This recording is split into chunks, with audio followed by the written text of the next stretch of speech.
বাঘারপাড়া উপজেলার ৯ নং জামদিয়া ইউনিয়নের জামদিয়া গ্রামে পুকুরে ডুবে মর্মান্তিকভাবে নিহত ৩ শিশুর শোকাহত পরিবারের পাশে দাঁড়িয়েছেন যশোর জেলা ও বাঘারপাড়া উপজেলা স্বেচ্ছাসেবক দলের নেতৃবৃন্দ।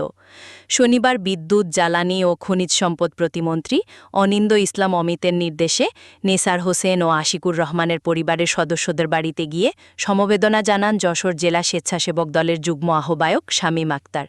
এ সময় উপস্থিত ছিলেন জেলা স্বেচ্ছাসেবক দলের সিনিয়র যুগ্ম আহ্বায়ক আলী হায়দার রানা, বাঘারপাড়া উপজেলা স্বেচ্ছাসেবক দলের সদস্য সচিব জাকির হোসেন সুহুদ, সিনিয়র যুগ্ম আহ্বায়ক মাজহারুল ইসলাম খোকন, যুগ্ম আহ্বায়ক আব্দুল আলিম, জামদিয়া ইউনিয়ন স্বেচ্ছাসেবক দলের আহ্বায়ক খালিদ হাসান তুষার, সদস্য সচিব ফারুক হোসেন সহ স্থানীয় নেতৃবৃন্দ।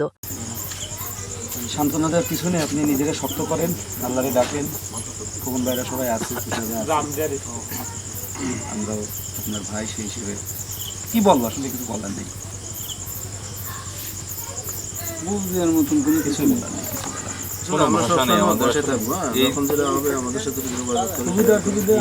বিষয় বা এটা এই শোক ধারণ করার সক্ষমতা তো আমাদের নাই, আর এই সান্ত্বনা বাণীও আপনাদেরকে দেওয়ার মতন অবস্থা আমাদের নাই।